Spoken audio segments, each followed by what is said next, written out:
9월 19일 월요일 김유정의 톡톡 동해안입니다. 포항 남구를 지역구로 둔 국민의힘 김병우 국회의원이 지난 금요일 국회에서 기자회견을 열고 태풍 피해 복구를 위한 지원 확대를 촉구했습니다. 김병우 의원 직접 만나보죠. 의원님 안녕하세요. 네, 안녕하세요. 네, 태풍 흰남노로 지금 특히 포항 남구에 피해가 집중됐는데요. 2주 가까이 피해 상황을 파악하고 복구에 나서느라 정말 수고가 많으십니다. 정말 그야말로 지금까지 겪지 못한 역대급 태풍을 우리 포항이 맞았습니다. 제가 그 태풍 뒤에 우리 그 포항의 특히 남구 지역 전체 곳곳을 다녀봤는데 예. 80 이상 넘으신 어르신들도 한결같이 그런 말씀 하시더라고요.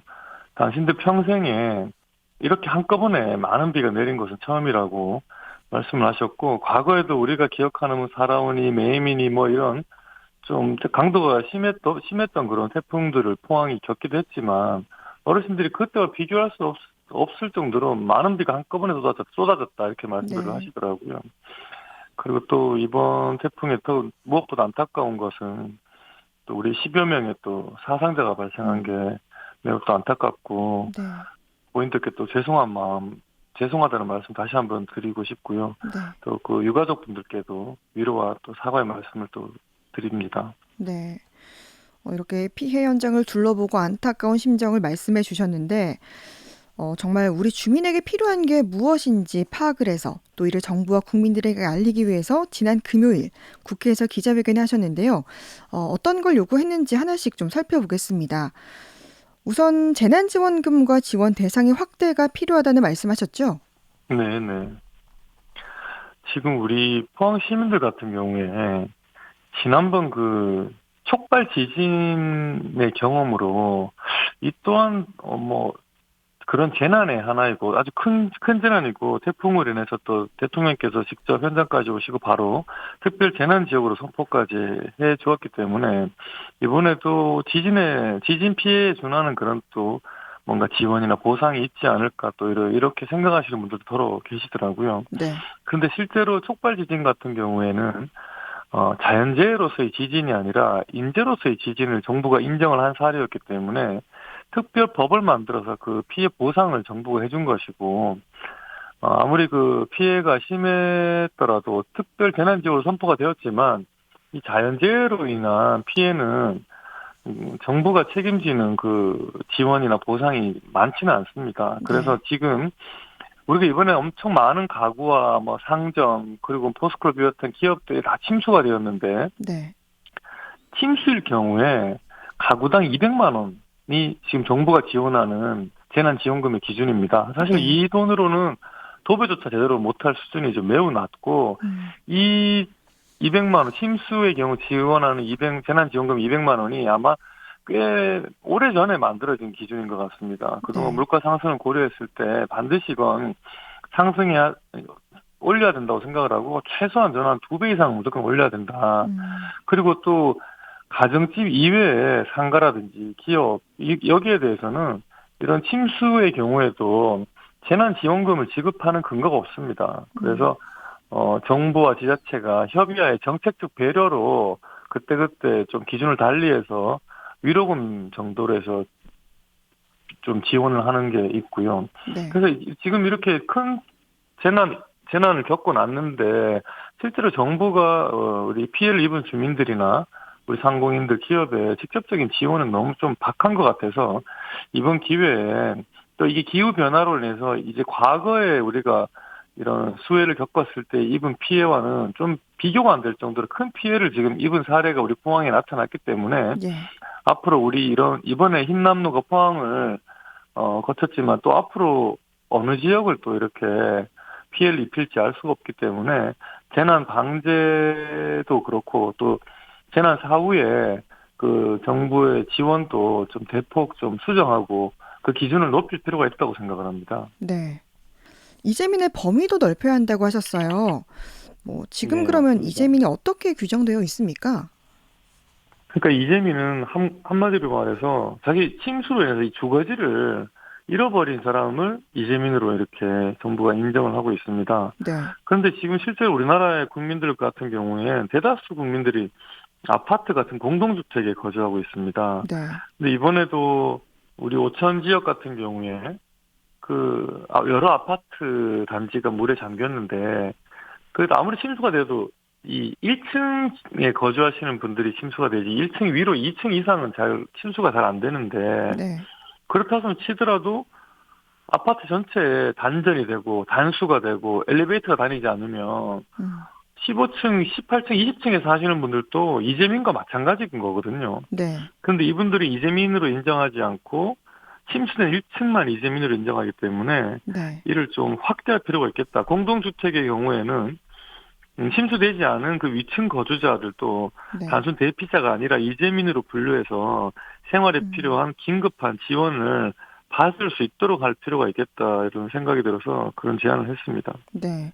앞서도 기업 피해에 대해서도 언급하셨는데요. 이게 생계형 건설 기계와 화물 운송업 등 피해 지원 업종도 넓혀야 한다 이렇게 주장하셨죠? 네네. 현재 그 재난 및 안전관리 기본법에 따라 농립업에 재해로 피해를 입은 경우에만 국가와 지자체가 그 피해를 지원할 수가 있습니다. 하지만 그 공사용 특수 차량이나 중장비, 화물차로 생계를 잇는 분들은 장비나 차량이 침수돼도 피해 지원을 받을 수가 없는 형편이고요. 네. 또 제가 어제도 그 현장을 다녀왔습니다마는 우리 제철동에는 그 중고차 매매업 종사하시는 분들이 같이 모여 있는 그 단지가 있는데, 그분들도 차량이 다 침수가 되었어요. 그럼 거의 다 폐차를 해야 되는 상황인데 네. 전혀 지원을 받을 수가 없습니다. 그래서 이렇게 좀 침수에 취약한 그 차량 중장비로 생계를 영위하시는 분들에 대해서 특별히 농립업 분야와 마찬가지로 좀 피해 복구를 지원할 수 있는, 국가와 지자체가 지원할 수 있는 그런 업종으로 포함시켜 줄 필요가 있지 않겠나라는 생각이 들었습니다. 네. 그리고 이제 농작물 피해 같은 경우는 또 재해보험을 가입하지 않으면 보상을 받을 수 없어서 이것도 문제라고요. 그렇습니다. 수해에 가장 취약한 업종이 아무래도 농업입니다. 네. 그런데 현행 규정으로는 농작물 재해보험에 가입한 경우에만 피해 보상을 해주고 있습니다. 특별 재난 지역의 경우에도 재해보험에 가입하지 않을 경우에는 농작물 피해를 국가가 보상해 주지 않고 있는데, 음. 이걸 특별 재난 지역으로 선포된 경우에는 재해보험에 가입하지 않더라도 국가가 피해를 입은 농작물에 대해서 보상할 수 있도록 제도를 고칠 필요가 있습니다. 네. 또 많은 아파트들이 침수 피해를 입어서 단전 단수가 된 경우도 많았는데 뭐 이와 관련해서는 공용 전기 무료 공급이 필요하다 이런 말씀하셨네요. 네, 이번에 여러 아파트 단지가 단전 단수가 되어서 많이 고통을 겪고 있는데요. 예. 그 많은 분들이 그래서 한전에서 임시로 뭐 전등이나 냉장고, 세탁기 정도 이용할 수 있는 정도의 임시 전기는 공급을 해 주었습니다. 네.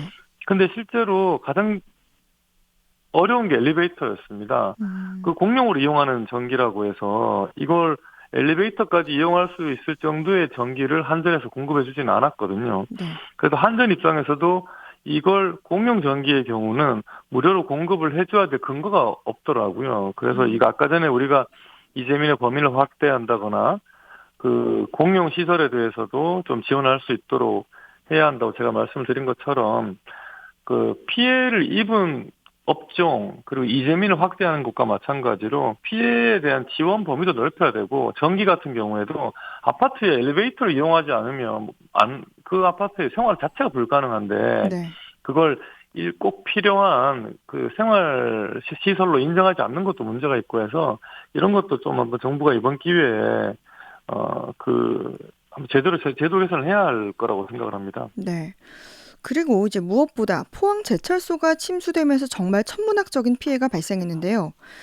포스코와 철강 산업 단지에 대한 산업위기 선제 대응 지역 지정을 요청하셨죠? 이 산업위기 선제 대응 지역으로 선정이 되면 그 지역에 있는 기업들이 자금 융자 및 금융재정 지원 등을 정부로부터 받아서 조기에 정상 운영을 하는데 크게 도움을 받을 수 있습니다. 음.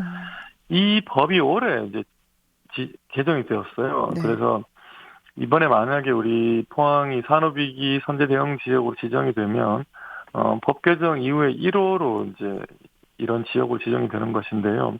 이번에 우리 포항 시민들뿐만 아니라 많은 국민들이 다시 한번 철이 정말 국가기관 산업이고 포스코가 정말 국민기업이구나 하는 걸 새삼 느끼게 되었다고 생각합니다.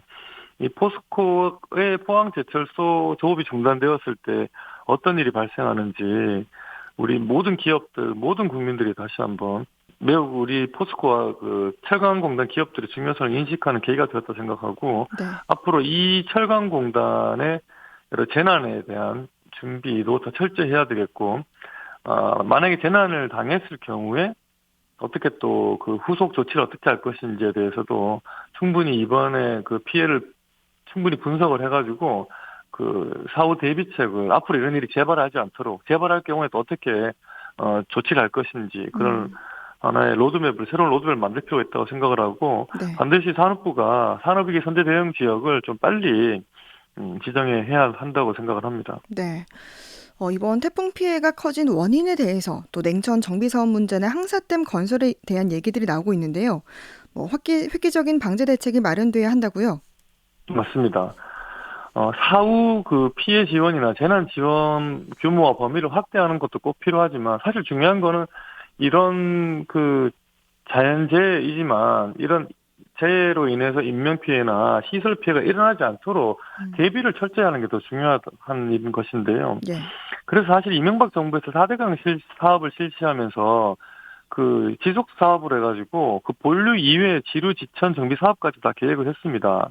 그래서 지류 지천에 이제 그 준설을 하고 뭐 뚝을 또 보강을 한다거나 이런 사업들 계획을 했었는데 그게 후속 정부에서 잘 이어지지 않았어요. 특히나 이 문재인 정부에서는 이 지류지천 정비 사업은커녕 이 가뭄 홍수에 꼭 필요한 4대강 보해체에만 몰두를 한 것도 사실입니다. 그러다 보니까 우리 포항에서는 이번에 그 범람으로 큰 피해를 입힌 오천의 냉천 그 상류에 오지 위에 항사댐을 만들자라는 주장을 그 오래전부터 해왔었고 사실 이게 박근혜 정부 말에 어느 정도 정부의 승인을 이제 실질적으로 얻어놓은 상황이었는데 갑자기 정권이 바뀌면서 이 계획이 사실상 백지화되었고 지금까지 결정을 못 내리고 있습니다. 그래서 이번에 태풍 피해 이후에 환경부 장관이 포항을 방문했을 때, 현장을 방문했을 때 우리 포항시와 제가 가장 먼저 크게 요구한 게 형산강 준설을 꼭 해달라는 것과 그리고 냉천 상류 항사댐을 만들어달라. 그리고 오천의 냉천과 장기천 이런 지역에 있는 자연하천들을 준설을 꼭 해달라. 이 요구를 꼭 했습니다. 그래서 앞으로 이런 그 큰 태풍이나 집중호우가 발생했을 때 그 인근 주거지나 농경지, 공업지역으로 하천이나 강이 범람하지 않도록 사전에 이 하천 정비 사업 그리고 소규모 댐 신설 사업을 꼭 서둘러서 해야 한다고 생각합니다. 네. 정말 피해 주민들이 빨리 일상을 회복할 수 있도록 그리고 다시는 이 같은 피해가 발생하지 않도록 의원님의 요청사항이 반드시 반영되길 바라겠고요. 마지막으로 덧붙일 말씀 전해주시죠. 그리고 제가 아까 전에 하나 또 못 드린 말씀이 오래된 그 하천에 있는 오래된 교량들을 보면 그 다리빨이 많이 있는 옛날 다리들이 많이 있어요. 예. 그래서 가운데 다리빨이 많다 보니까 비가 많이 오고 급류가 내려오면 그 급류에 이제 떠내려온 큰 나뭇가지나 아니면 뭐 비닐 그리고 여러 가지 부유물들이 그 다리빨에 걸려가지고 다리가 물을 제대로 배수를 못하고 오히려 그 다리가 뚝처럼 이렇게 돼가지고 또 옆에 농경지나 주거지로 물이 범람을 많이 해서 또 피해가 커지고 있는 한 걸 봤는데 네. 이번 기회에 그 하천에 있는 오래된 다리들, 다리빨이 있는 다리들은 반드시 좀 교체를 해야 되겠다는 말씀도 드리고 이런 또 이번에 태풍을 봐도 그렇지만 시간당 강우량이 과거에 우리가 보지 못한 그런 강우량이었습니다. 시간당 우리 110mm 정도가 왔고 동해면의 경우에는 116.5mm까지 내렸습니다. 그러니까 하루 종일 내린 비의 양보다 1시간에 내린 양의 비가 얼마나 많은지가 더 피해가 커지냐 안 커지냐 이런 걸 가늠할 수 있는 기준인데 이런 집중호우가 내리는 이 기후 변화에 맞춰가지고 국가가 그 방제 기준을 대폭 상향을 해놔야 됩니다. 그래서 하천의 깊이 그러니까 준설도 더 많이 해야 되고 뚝도 더 높이 쌓아야 되고 바닷가에 방파제도 더 높이 쌓는 그런 작업을 지금 올해부터 당장 계획을 세워서 전국적으로 실시할 필요가 있다고 생각하고 또 이런 그 자연재해로 인해서 입게 되는 국민들의 피해에 대해서도 국가가 충분히 보상할 수 있도록 그 재난 지원 대책도 다시 획기적으로 업그레이드 할 필요 있다고 생각합니다. 네. 오늘 말씀 잘 들었습니다. 고맙습니다. 네, 고맙습니다. 네, 국민의힘 김병욱 국회의원과 함께했습니다.